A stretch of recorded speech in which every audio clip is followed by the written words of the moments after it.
Tennessee in the house. Hope that half-hour break was enough for everybody. We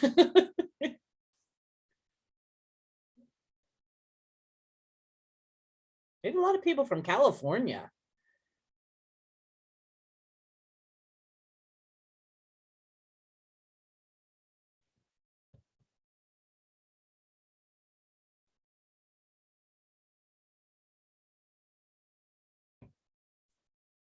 New Mexico.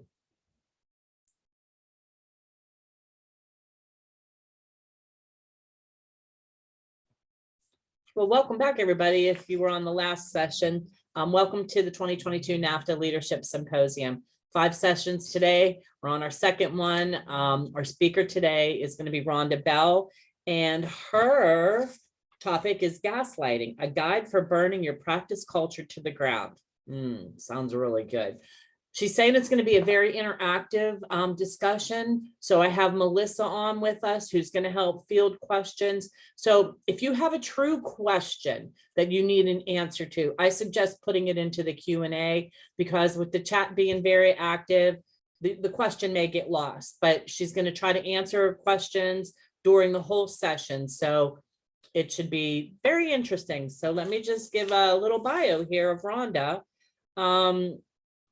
Rhonda graduated with a business management degree from Western International University in 2006 and earned her certified veterinary practice management certification in 2015, followed later by her certified compassion fatigue professional certification in 2020 and a certified digital marketing professional and professional certified marketer digital in 2021. Wow, that's a mouthful. A lifelong learner, she has also completed a certification as a master life coach and incorporates personal and professional career coaching into her consulting business. She left full-time practice management to pursue her dream of combining her 3 loves, people, pets, and practice building, into a successful social media management and professional brand consulting business. She has a variety of clients, but the majority are small animal practices looking to increase their online presence and engage with their clients on social media. She helps them identify what they want to accomplish for themselves, their businesses, and their online audiences. So welcome, Rhonda. Thank you. Thanks for having me. I am excited to be here. I've been really excited to give this talk. This talk is one that is a little triggering, so I'm going to warn you now. You're welcome to engage and talk and share some of your thoughts. I have the chat open in front of me. I'll try not to get distracted, and Melissa and Lori will help moderate me as well.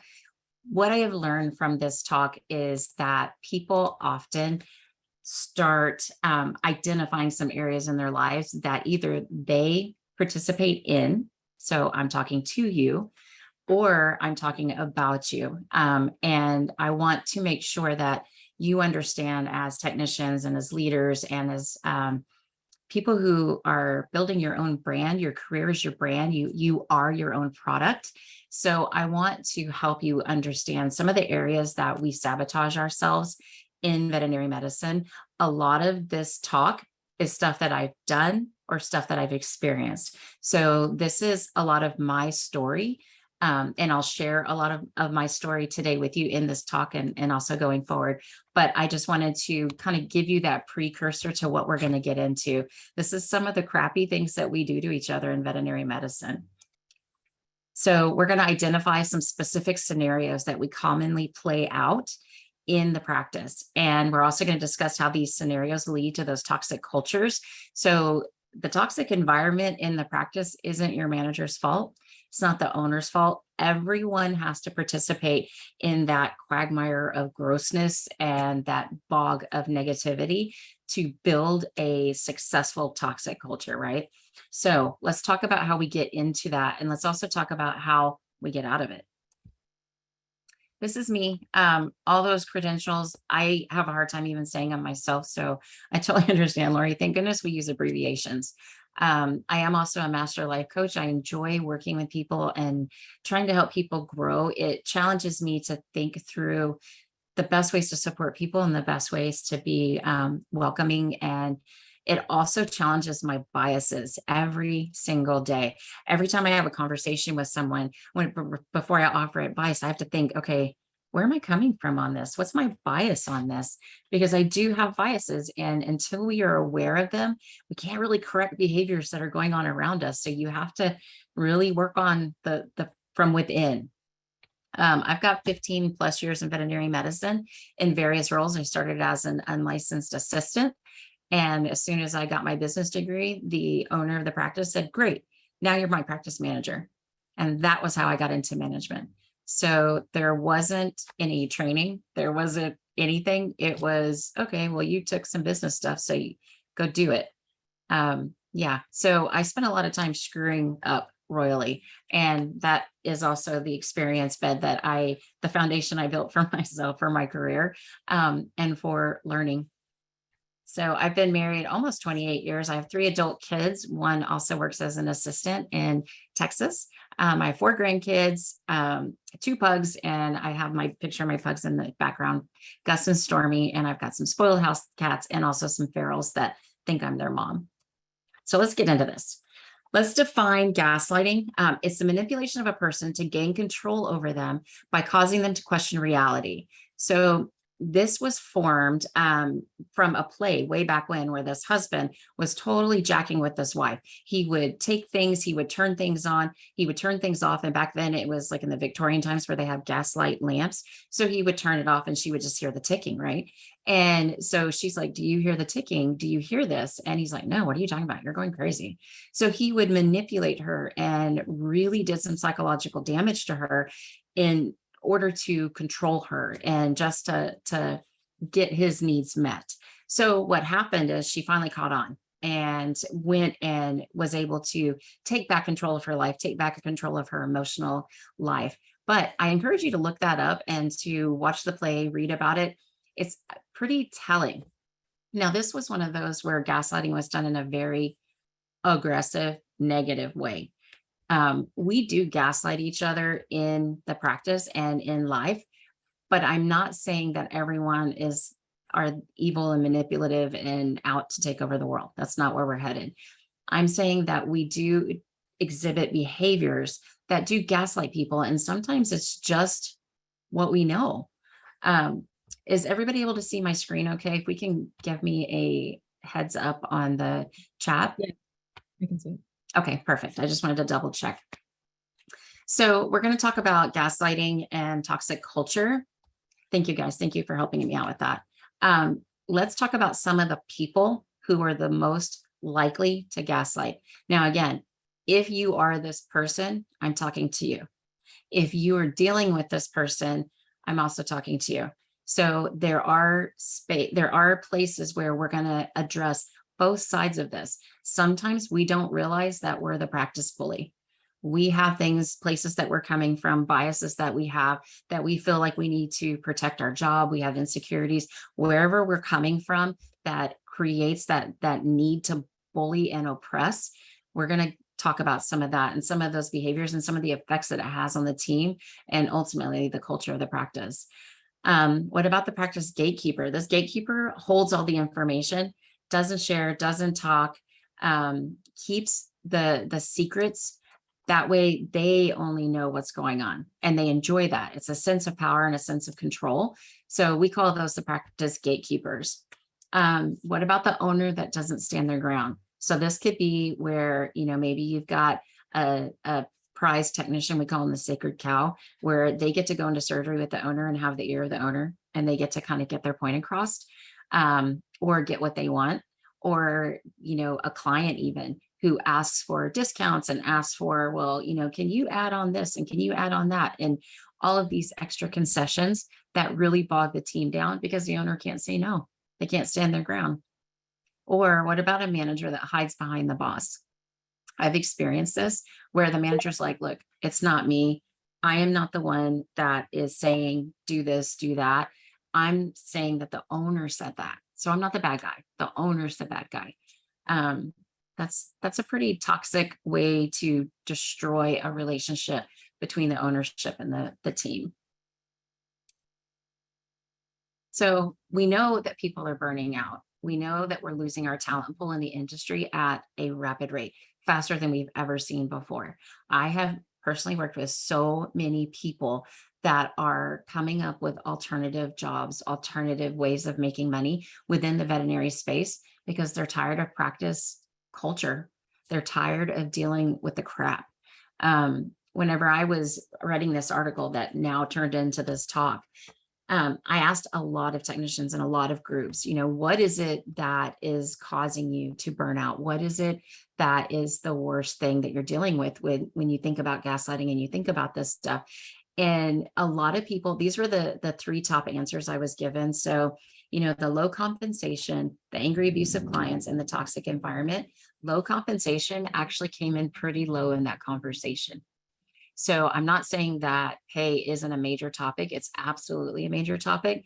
But when asked when people would really want to leave a practice and quit their job, low compensation wasn't the biggest topic. It was toxic environment. That's when they make the decision of, nope, I can't do it anymore. I'm done.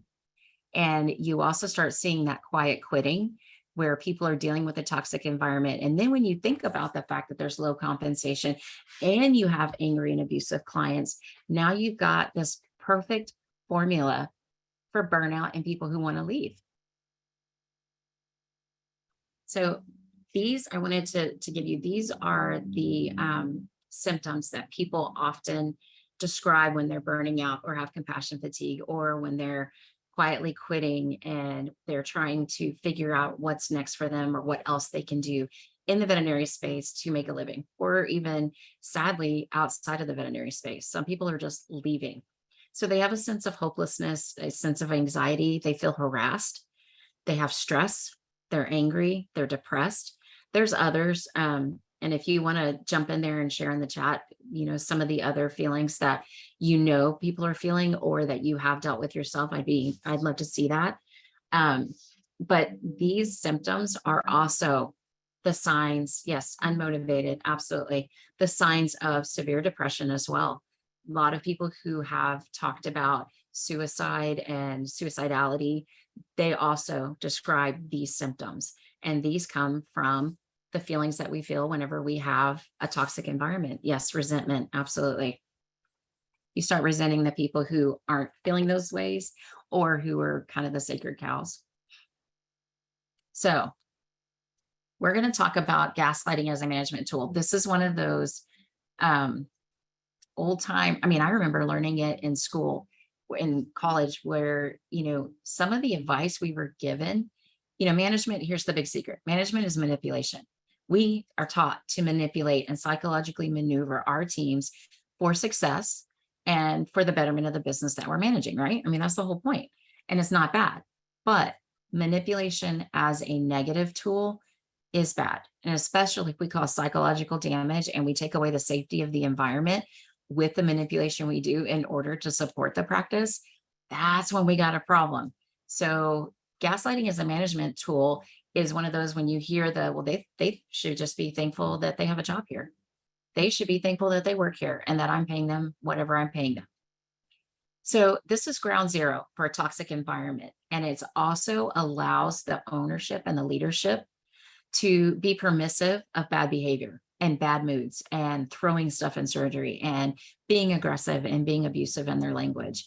It just tells them, you know what? They should be grateful that I gave them a job. I'm the supreme ruler of the universe. You're welcome. And that's a toxic mindset, but it's also gaslighting. It's insensitive. It's overbearing.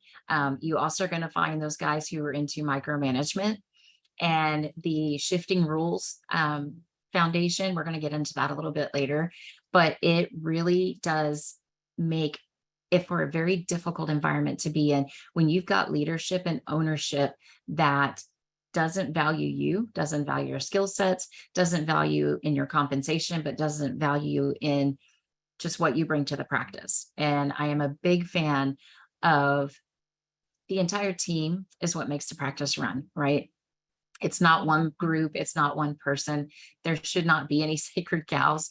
Unfortunately, that is a cultural norm for us in the veterinary industry. And that's why why Melissa and so many other people are really calling out what we're doing and what we're doing wrong so we can fix it, so we can learn, so we can understand that we're part of the problem when we do some of these things, but we can also be a part of the solution. I actually had a boss who would tell me that one of these days I might be worth what she's paying me. She's paying me $9 an hour. I'm like, yeah, look at me now, sweetheart. So, okay. So here's a toxic mind game that we play. So this, and tell me if you've heard this. So no, that's not what I meant. You misunderstood me. You must have been confused. So when someone has come to you and explained something, a new protocol, or told you something, and you act on it, and then they come back and they're like, no, that wasn't it, because they were wrong and they gave wrong information, and now we've got trouble. I actually did experience this whenever I was working as an assistant and a new manager. There was a very experienced technician who was kind of our gatekeeper. She was the knower of all the things, and there were only certain procedures that could be scheduled when she was working because the owner was comfortable with her. And you know the person, y'all have dealt with this person. So anyway, she comes and tells me that the owner wants to do this protocol this way. It was lab work or something, and wants to do it this way because the way we've been doing it, it's falling through the cracks. There's problems, yada, yada. So I went and I started doing what this person told me to do because I was the least experienced assistant and she was the one that trained me and trains everybody. So I'm going to go do it. So later on, after the owner got out of surgery, he comes over to me and he's like, "What are you doing?" And I said, "Oh, well, and I'm just diddle bopping along because I'm so proud of myself that I'm doing this." And I'm like, "Okay, well, I'm doing this because, that's how you want it done." And he literally got in my face and he said, "It must be so nice to be so empowered to make decisions about my practice. This is my license." And then I got the "my license on the line" speech, right? I was so humiliated. I mean, whenever I get embarrassed, I get really red. Like I cannot hide it. My face, my chest, everything gets really red. I was so embarrassed because he was literally giving me this lecture in front of everybody, including the person that told me to do it. So I sat there and I took it because I was very young in my career and not as emotionally intelligent to be able to stand my ground at that time. I learned, this was again, some of that learning curve that I had. So whenever later on, after I was done being really pissed off about it, I went and asked that technician, I'm like, "Dude, why did you do that to me?" And she's like, "Do what? That's not what I told you to do. You misunderstood me and you messed it up." And it absolutely was my first experience where, like, I didn't know gaslighting was a thing then. I just knew, holy crap, I can't trust this person. This person will literally set somebody up for failure in order to not be the one making the mistakes. So that way she looks better. And it was very, very eye-opening to me. So I encourage you to think about that when you're dealing with some people. And let me tell you some of the other things that I got from this. So I broke it down. Now that I've got 15 years and some glitter in my hair, I can kind of go through and look at it. So here's my hindsight on that situation. Changes in rules and protocols, methods, expectations, anything that changes from the cultural norm or this is how we do it here needs to be done in a regular, consistent way. As a CVPM later on, when there was a protocol change, we had notebooks because we weren't as digital. But you write it in a notebook and you make sure that information is passed. Everyone has to sign off on it. It's also delivered in a meeting. And if there isn't a meeting, then it's delivered by text message to everybody. But we make sure everybody gets that information. It's not done on a Post-it. It's not done in surgery to one technician and asking that technician to pass the word. That is a lot of responsibility on one person who is not the person to be doing that. So it is a practice leadership decision, and it needs to be consistently delivered to the team. And then the other thing is don't leave it up for interpretation. If there is a protocol change, be very clear, very specific. Don't tell me to go tell somebody else Thank you. I love my glitter. Don't tell somebody to relay this information. Excuse me, like Melissa said in her earlier talk, playing a game of telephone. By the time I got that information, who knows what was really supposed to be happening. And all I do know is that owner was pissed. And then I was humiliated. The other side of it is give the person the benefit of the doubt who made the mistake or who potentially is the victim of gaslighting. If we attack the person who made the mistake without an investigation, we are already setting ourselves up for failure. We're going to be walking into a situation where we don't have all the information. We do have a set of biases that are backing our thought process, and we may attack somebody or verbally assault somebody or just hurt somebody in a way that we're not expecting to. The owner in this situation immediately jumped to, she's irresponsible, she's brazen, she doesn't respect my license, she doesn't respect my practice, and it damaged our relationship. It damaged what he thought of me in that moment, no matter what I had done to work and get up in his esteem. But it also damaged my relationship with him because I didn't trust him. I knew that he would come out of the blue and humiliate me, and I knew he would do it publicly. So the trust was gone for me. I had a really hard time ever answering questions or standing up or saying, no, this is right and this is what I'm going to do, because I was afraid, and he taught me to be afraid. So there is hindsight to each of these scenarios, and these are the ones that I took away from that situation, but also as a manager and things that I wanted to fix going forward. So here's a scenario, and I call it the powerless responsibility. So tell me how many times one of you have done this. And me as a manager, I've actually done this to my team. And going back and evaluating it now, years later, I apologize to any of you that ever worked for me. This sucks. This really was stupid. And I really wish that I were smarter then. And I hope that any of you that will be going into leadership or are in leadership or management, you think about this, because this is one of those setups that you can't win. And why we do it is really tough. So we make it somebody's job to make sure the DVM stays on time and gets their stuff done.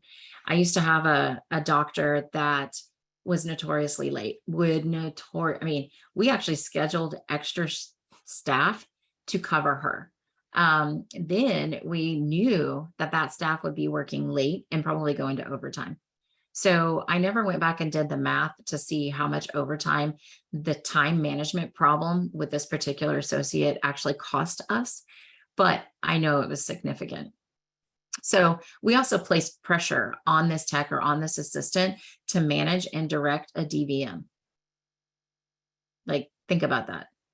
Have you ever been able to manage or direct or guide or change the personality, behaviors, traits, anything of a veterinarian? They're pretty resistant to that in a lot of cases. Then we hold that assistant or that technician accountable if they can't accomplish that task. And then we don't understand why they can't accomplish that task. And on top of doing their actual tasks. So that's a tremendous amount of pressure. And I didn't think about it in that way until I was really researching this and evaluating this and realizing that we seriously gaslight our teams when we do this, because we put this pressure on them, this unreasonable expectation, and then they get blamed when they can't accomplish it based on someone else's performance. It's kind of an interesting dynamic, but it's a common management technique that I've used a lot of times throughout, and I've managed a lot of different practices. My husband was military, so we moved around every 3 years. So I had a lot of opportunity to do this to people. And I really am, it's been done to me as well. I experienced it. It was my job to make sure all the doctors got done with their day. And it was really, really tough. So let's break it down and do a little hindsight on this one. The first thing, as a leader and as a manager, if there are performance issues or concerns, be prepared to have those conversations. If you have a technician who cannot get their stuff done and absolutely is dragging things out and creating scenarios where the DVM can't get their job done, or it's starting to have a bunch of lags in your day and efficiency is affected, you're going to have the conversation. You're going to have, and it's a courageous conversation, and it's tough, But as someone who is potentially in leadership, moving to leadership, or either that or a senior technician role who has supervisory stuff foisted onto them, you're going to have those conversations. Managers need to have the conversations with the DVMs if they cannot perform. That's not a technician job. That's not a technician role. That's not an assistant role. That is an ownership and a management task, and it needs to happen. And I encourage you to talk to your managers if that's the case. Don't cover for the doctors who are dragging the day out. And I know that sounds disloyal, and I'm not intending that.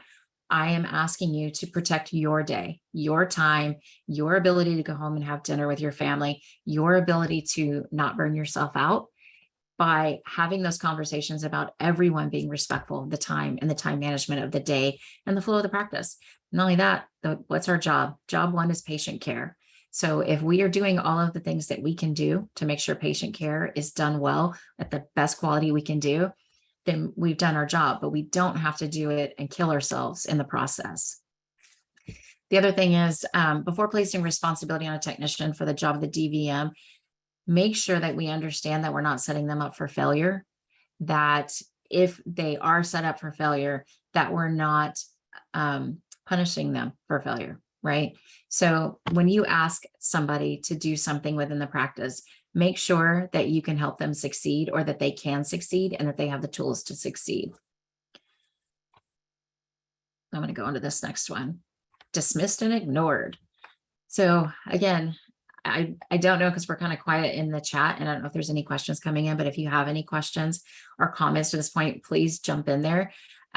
If you have scenarios or have thoughts that you can lend to this, I would love to share them. I know that sometimes you don't want to share them because it is, people talk, and veterinary medicine gossips, and things can get back to people. So I understand that too. So if you are happy to sit back and just learn and listen, you're welcome to do so.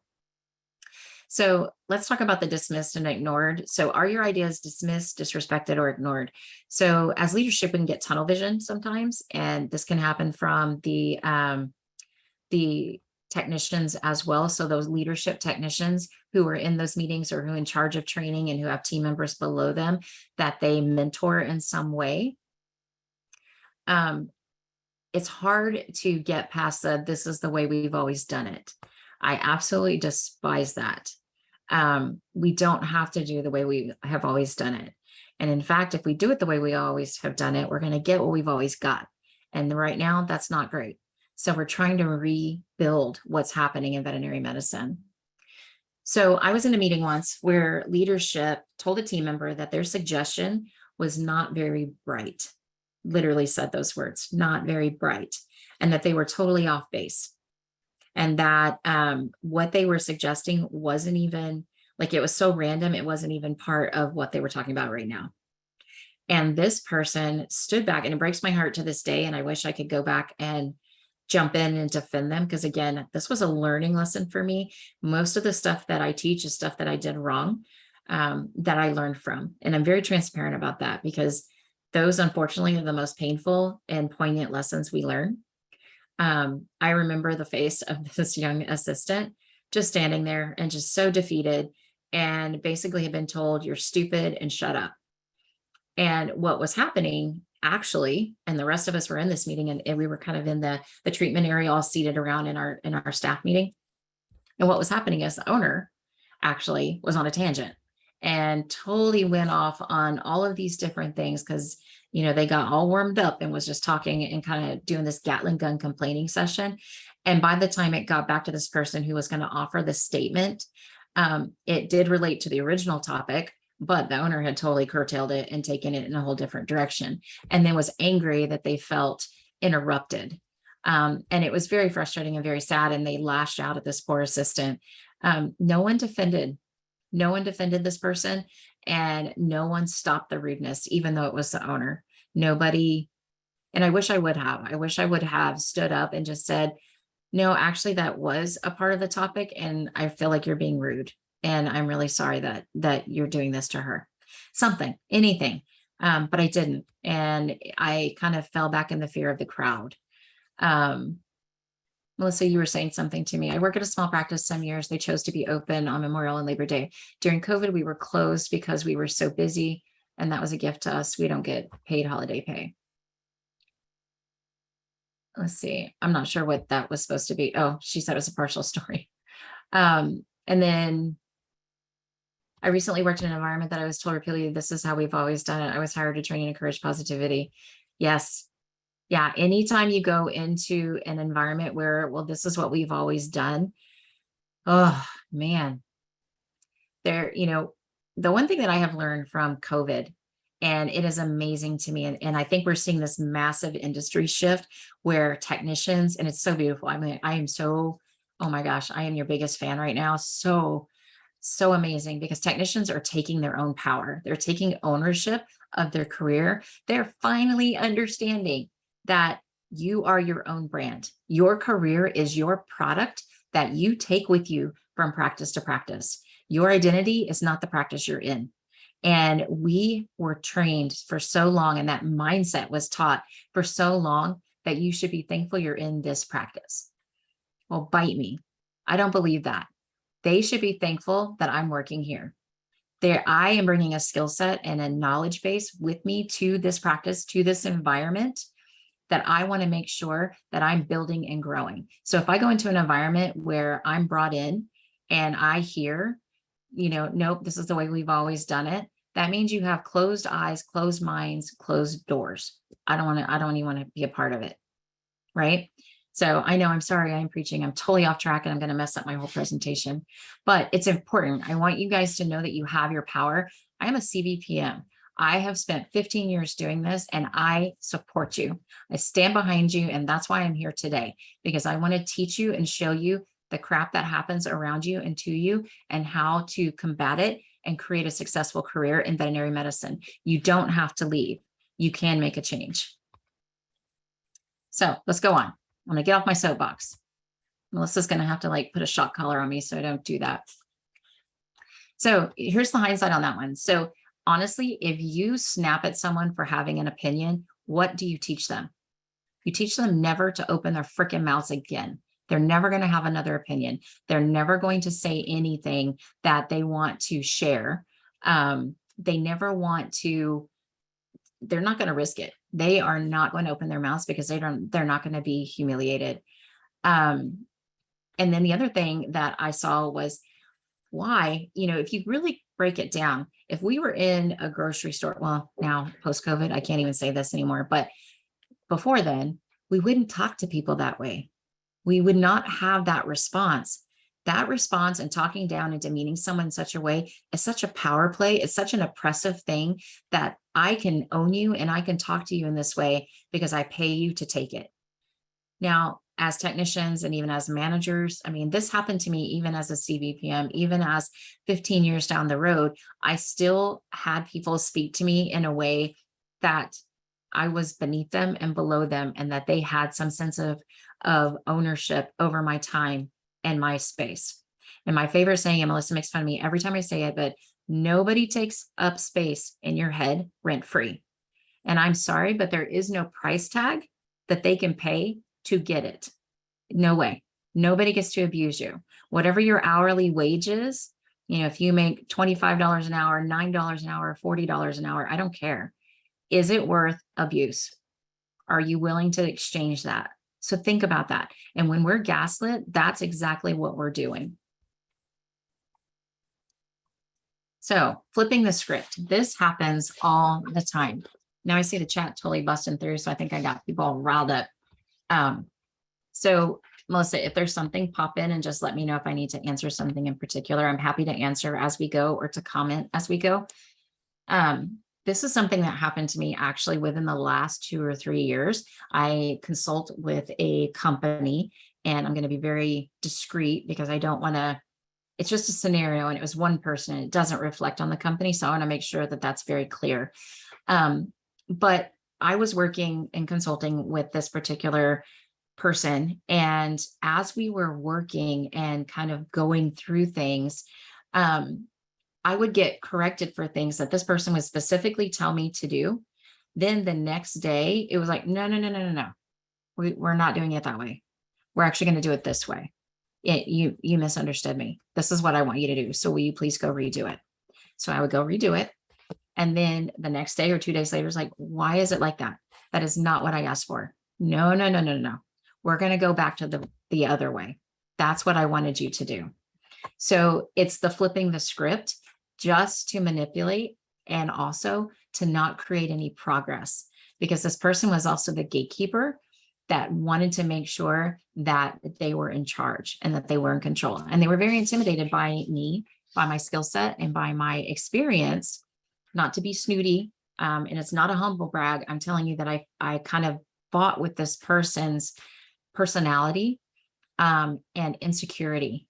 And I had a really hard time overcoming the force of their insecurity and their need to control and bully and gatekeep, that I couldn't actually produce the product that they wanted me to produce. And so I eventually had to tell her, look, this has to stop. I am not going to do this work again. What I've done is appropriate. It's acceptable. It's great quality work. And I'm not gonna do it again.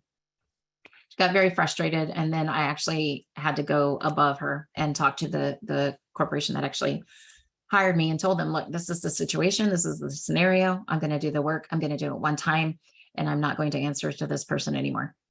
And it became a take it or leave it, but these are my boundaries. This is what I'm going to do. And they accepted it, and I no longer have to deal with that person. And I'm still consulting for them to this day. So it did take me figuring out that where this person was coming from had nothing to do with the work that I was producing. Nothing. The quality of the work that I was producing was good. It was merely a bully and gatekeeping tactic just to keep me spinning my wheels. So we have to make sure that when we're doing this, one, are we flaky? Are you flipping the script because you're a flaky technician who goes back and forth and can't commit? And maybe you have a flaky manager who goes back and forth and can't commit, or an owner who wakes up one day and it's one set of rules, and then the next day it's another set of rules.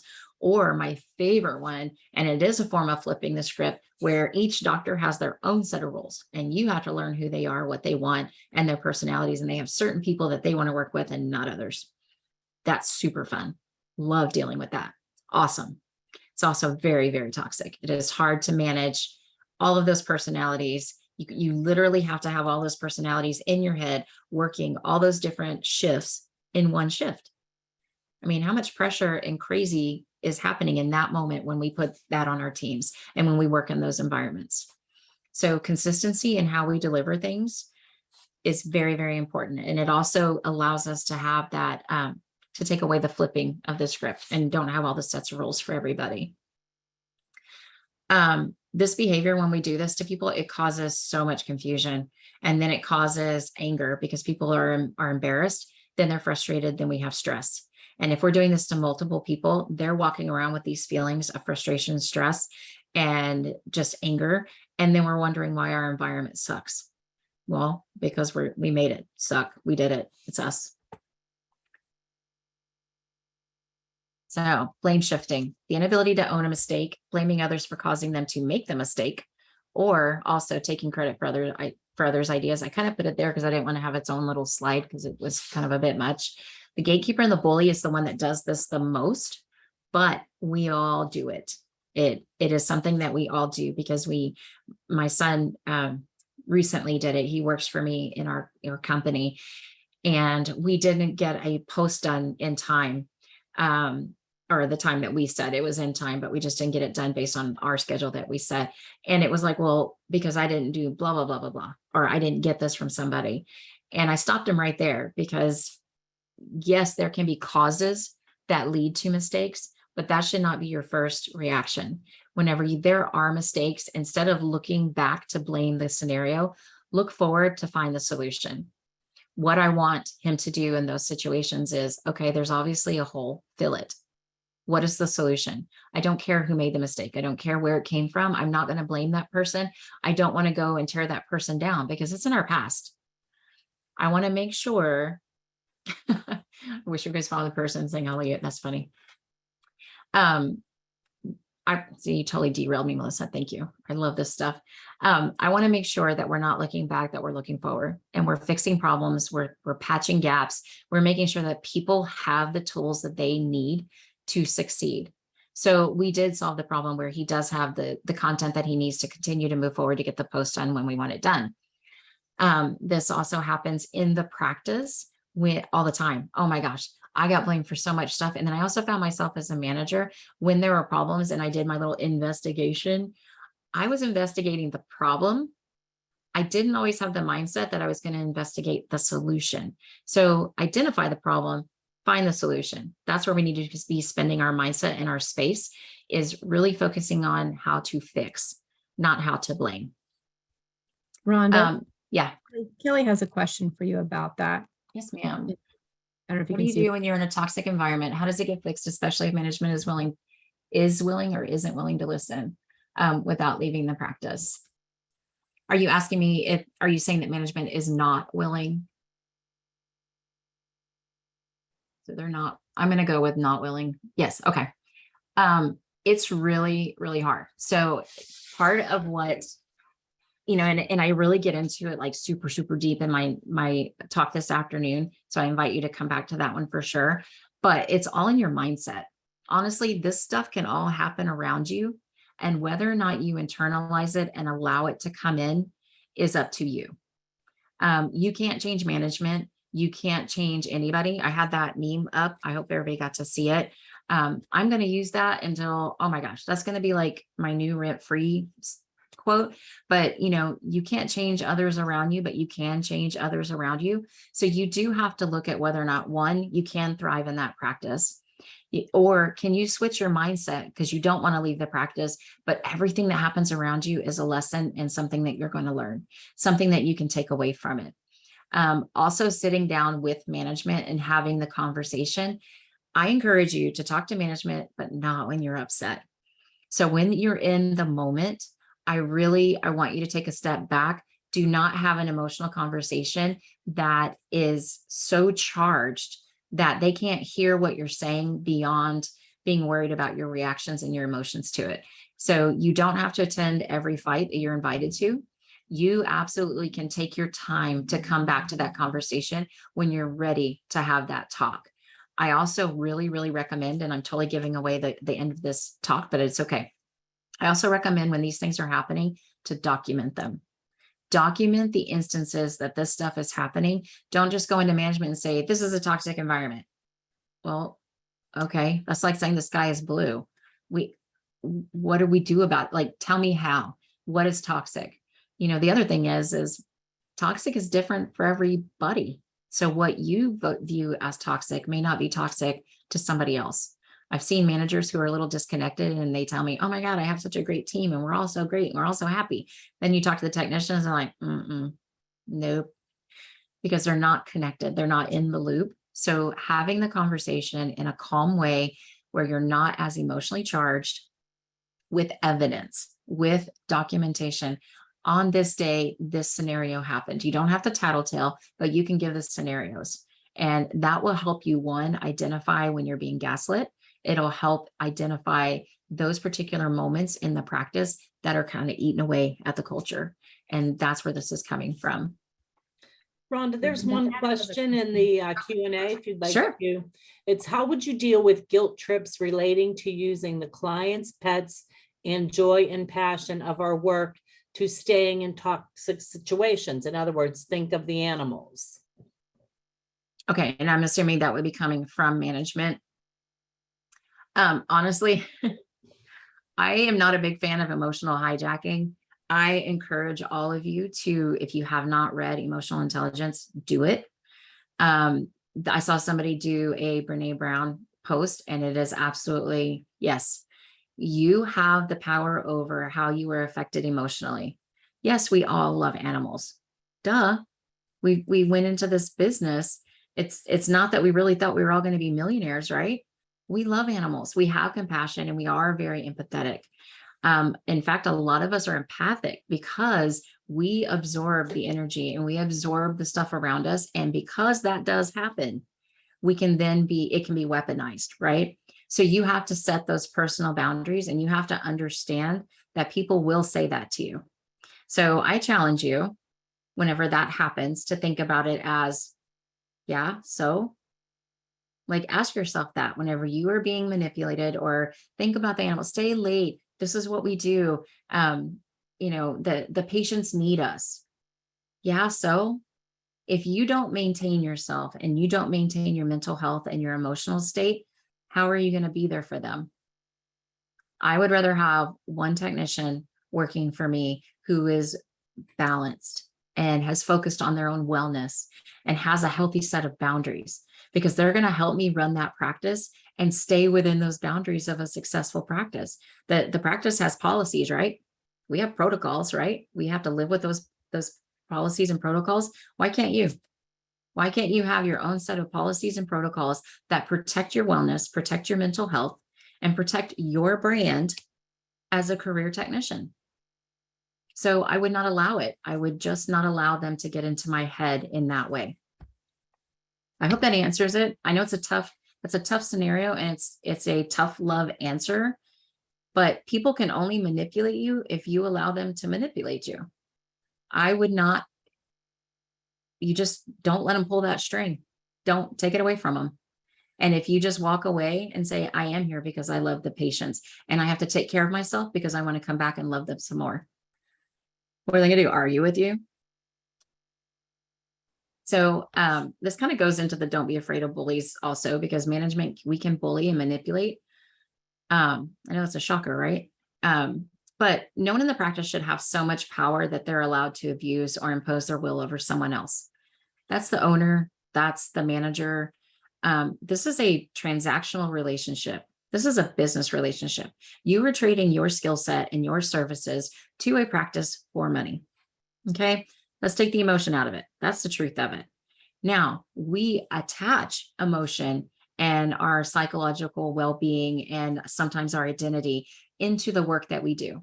And in some ways, that is a healthy thing to do. I am passionate about veterinary medicine. I am passionate about the people in veterinary medicine, and I'm passionate about my career and growing myself. That doesn't mean I'm going to allow someone to abuse me for that passion. And that goes back to your question also. So when we allow owners and managers to get into our head and bully us and manipulate us, we're actually hurting our careers and we're hurting them. We are hurting the practice and we're hurting the patients we care about because we're not setting that boundary. Let me read this. Sarah B. I convinced my husband to go with me weekly for communication coaching with a therapist. It's greatly improved our personal and professional relationships. Sometimes you need a third party to help you recognize and improve your behaviors. Amen, sister. Amen. Therapy is a huge, huge benefit. I actually went to therapy early this past year for a few months because I was dealing with a person that is mentally unwell, and I didn't know what to do. And I've got all this training, and I deal with compassion fatigue and burnout and suicidality, and I was stumped. Could not figure out how to deal with this person because they are pervasively manipulative, and it's someone that's extremely close to me. And I had a hard time figuring out where those boundaries were. And that therapist walked me through setting boundaries and explained to me the importance of having that boundary and not allowing this person to gaslight me, manipulate me, and control my emotions and get me to think about them 5 seconds after the interaction was over. We are finding respect for, yes, boundaries are good. I wrote an article recently, boundaries, I said the B word. Boundaries, people, boundaries. It's going to protect your brand, your career, your soul, your spirit, and your willingness to stay in this industry. And that's why I'm here. I want you to stay in the industry. So credit stealing, we take credit for someone else's work or failing to acknowledge their role in it. Managers suck at this. Technicians suck at this. Everybody plays a part on the team. If we didn't have the kennel attendants keeping us going, sometimes just doing the laundry, that is huge. If laundry backs up, we can't actually do our jobs because we don't have towels, we don't have blankets.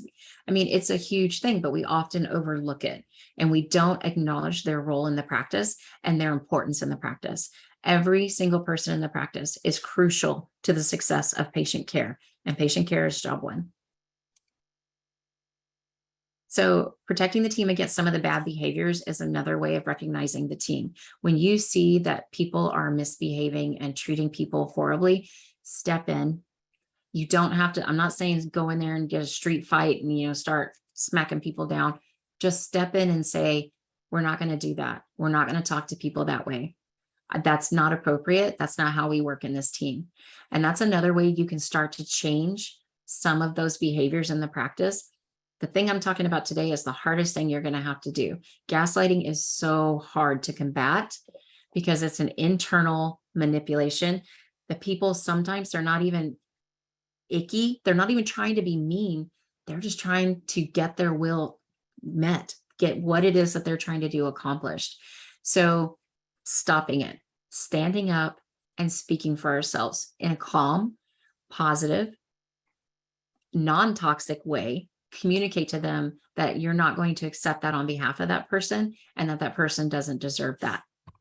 Rhonda, someone Yes, wants to know, can you suggest a good book or course for setting better boundaries and not avoiding conflict? Oh man, there are so many. You know what?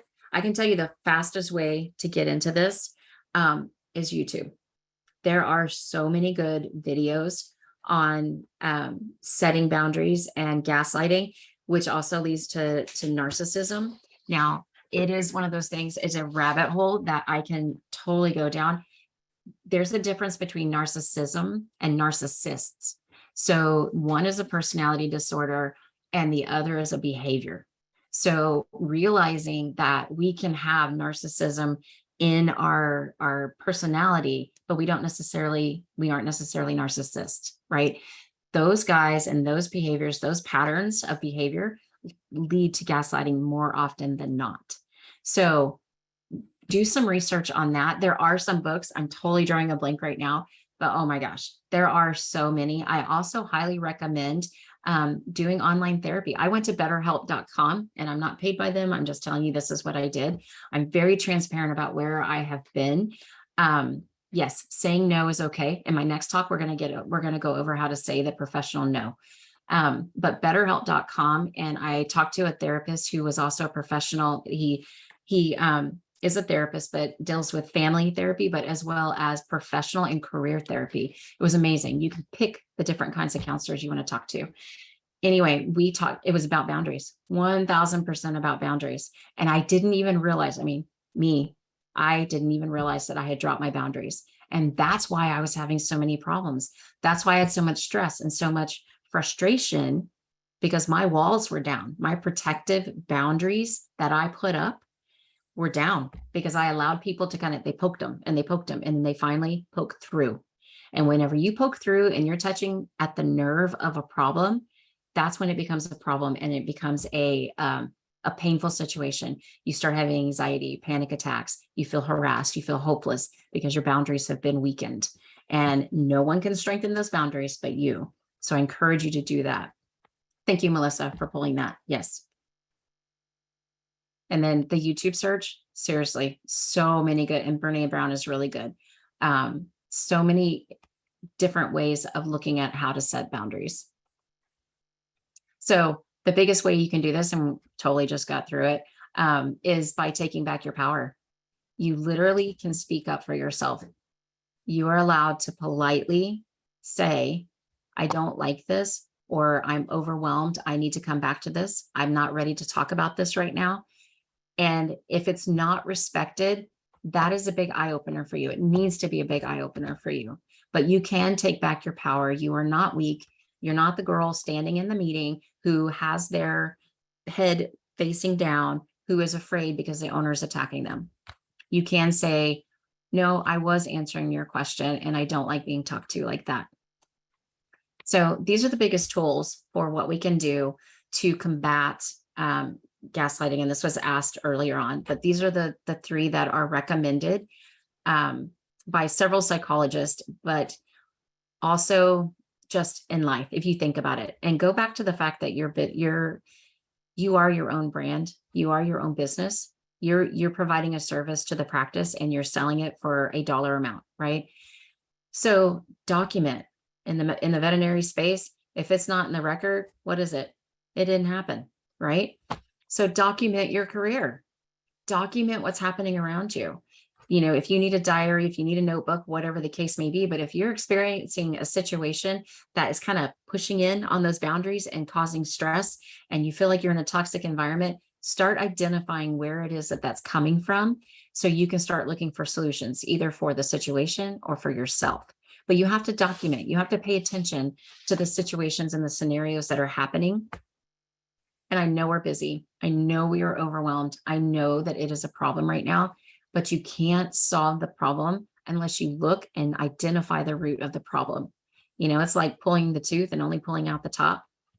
We're kind of missing something, right? We're not actually getting down to the disease and down to the root. We have to make sure that we are identifying where this is actually coming from and identify whether or not it's us. That's one of the big factors, is a lot of people don't even realize they're doing it. It's them. So I want to open your eyes, and I want to just make you aware that you need to have positive boundaries that are healthy for you.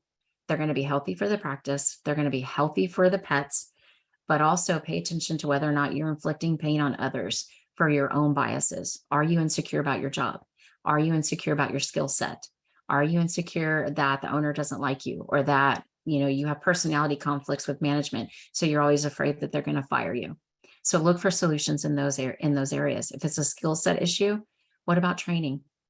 What is it that you need to feel like you've got a better skill set? Maybe it's not your skill set. Maybe you need better training on confidence. So the other part of this is lean into communication. Don't be afraid to talk to people. Don't be afraid to be transparent. I'm overwhelmed. I'm stressed out. I'm embarrassed. I can't believe I made that mistake. I need to have a moment to own it. I'll come back to this conversation. It's okay to own your space and to own your voice. Miscommunications happen.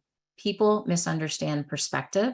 They misunderstand tone. They misunderstand all of it, especially on social media. Lord, don't get me started on social media.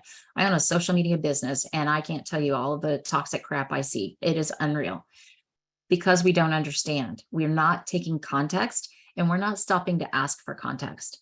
And in communication and active listening, that is crucial. Sometimes we just need to say, let me understand what you just said. I want to make sure I have it in the right context. So when you relay back what somebody said and you have it wrong, they can correct you. Or they can be like, nope, that's what I meant. They're like, okay, that's toxic. You suck. Now move forward. What are we going to do about it? Right? The last piece of information I have for you is to lean on your own confidence. And this is the rah-rah cheerleader part. Ready? So you do not have to cower to a bully. You do not have to work for a bully. You do not have to be thankful that you work in that one place for that piddly ass paycheck that isn't good enough for your skill set. That's not a thing. You absolutely have a skill set, and you are the area of veterinary medicine right now that is in the highest demand. I know they say DVMs, but good luck finding a good tech, right? So lean on your own confidence. Every single person has experience and has value that can bring something to that practice. There's no two people that are exactly like that have had exactly the same experiences. Every single person here could write a course and sell it online about their personal experiences or their passions within veterinary medicine. I guarantee it. Every single person has their own topic, and they'd all be different. And I absolutely have faith in every single technician out there who can do this job, and you can have healthy boundaries. Be confident in what is good for you and what is healthy for you and what is good for your career. You are your own brand, and you have to protect that brand. So I hope the flame in your life, the only flame, the only gaslight you see, is from your passion for your field and for your own growth, for your own possibility, for your own kindness, and for your own power. You have the power to control your career, your manager, your owners. Nobody gets to do that for you. They may have a say, but they don't have the power. So I have no idea where I'm at on time. I totally lost track. But this is me.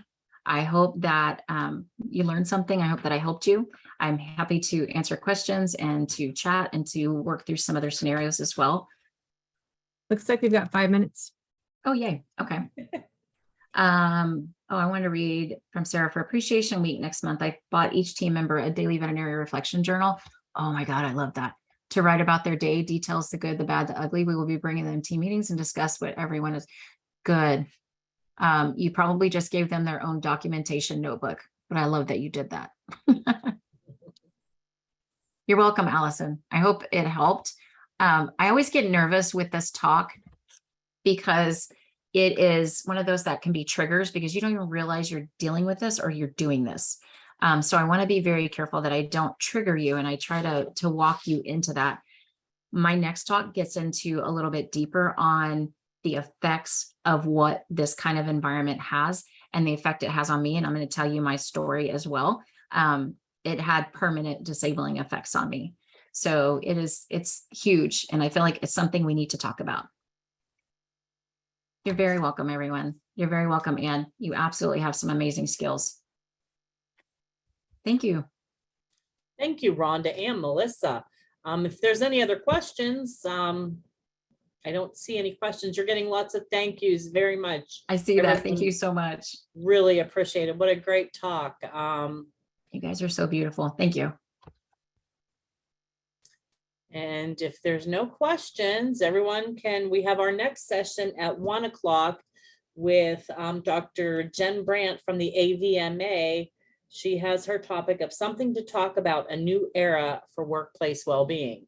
So that'll be a pretty good topic. So grab some lunch, grab some more coffee, and we'll see everyone at 1. Okay, thanks everyone. Have a great one.